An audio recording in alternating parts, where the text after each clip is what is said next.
Hi everyone! Most of the matches yesterday at the French Open went pretty much to form, so there hasn't been much going on Lazy Sunday, as they call it. So I'm here today to talk about expert picks and how they kind of aren't really based on much fact or any kind of justifiable reason, except for I felt that they can win. I mean, I guess there are a few players who you always feel can win. You have Serena Williams, you have Sharapova, and potentially Halep, but she has never won on Roland Garros, and so we don't know if she can actually win a slam. Okay, you have a lot of experts who talk a lot of stuff, and they go, for example, oh, Buczynski could win Roland Garros this year. But when you look at her results on clay, they are actually not that great.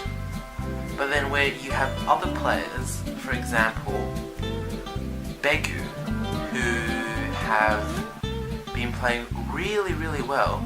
The only expert who I've found so far who has predicted Begu as a dark horse, or even, a possible semi-finalist or quarter-finalist or fourth round or whatever, is Darren Cahill. I kind of find that a lot of so-called experts base all their predictions and assumptions entirely on how they feel about a player, and how much they're hyped up.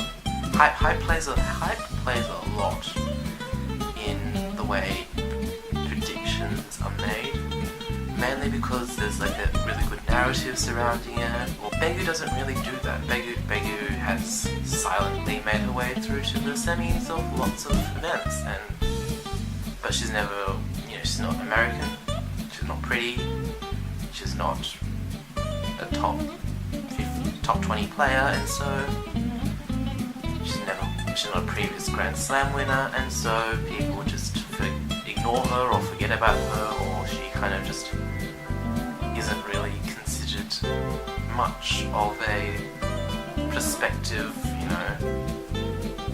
winner, I guess. And then when they actually do well, everyone goes, oh, how did she do so well? When in reality she's been doing well for the entire clay season this year. And so I just wanted to show you my clay rankings, which is basically just the top 32 ranked tennis players based on how they performed in this year's clay events only. You have the players who most commentators have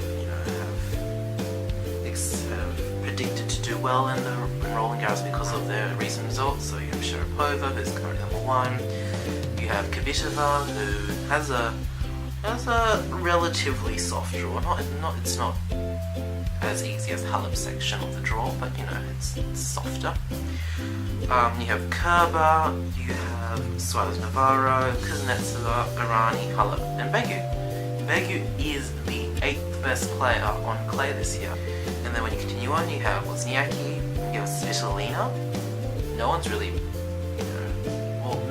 no one's really talking about Svitolina mainly because she's projected to face Halep.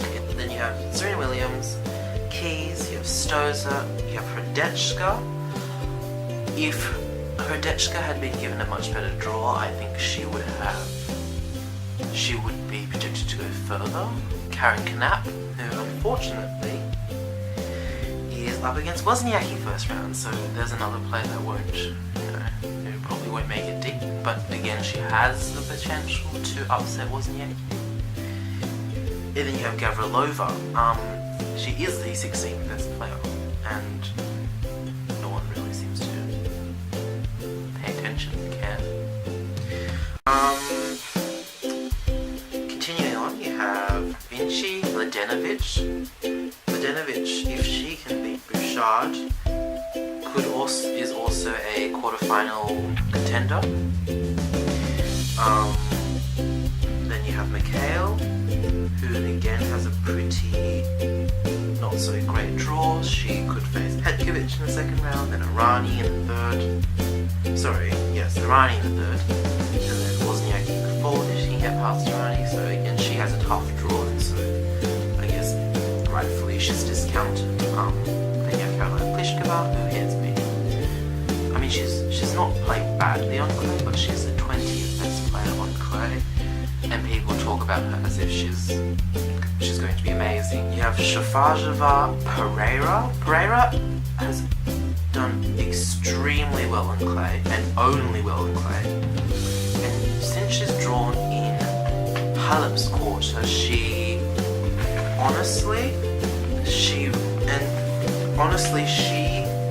can beat Makarova, and quite honestly she could be a quarterfinalist, and yet again no one really pays attention to her. We have Azarenka, Schmiedlova. So Schmiedlova and Mladenovic are in the same mini section at the bottom of the second quarter, and she could draw Mladenovic in the third round, and if she does end up drawing Mladenovic in the third round, the winner of that would have a very good chance of making even to the semi-finals, because relying on Kuznetsova is like relying on a ticking time bomb. For some reason, has said that Lisicki is his dark horse. We all know that Lisicki isn't that great on clay. A reasonably consistent player would be able to defeat her. Basically, the whole purpose of this vlog today was just to say that if, for example, if Begu does well, don't be surprised. If Kuznetsova does well, definitely don't be surprised. If Gavrilova does well, don't be surprised. If Svitolina does well, again, don't be surprised. I mean, like, all of these players who are in the top, I'll post these so-called clay rankings, and just to show you like where everyone is divided on the draw, and so basically the whole purpose of this vlog was to say that if these players who aren't ranked highly or hyped up as much as other players do well, you can kind of, there are data points to show you that they actually have been playing really well on clay up to now, and it's not that surprising, and that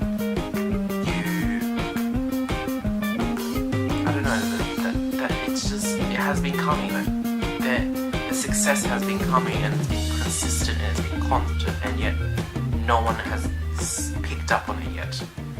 And I think I should stop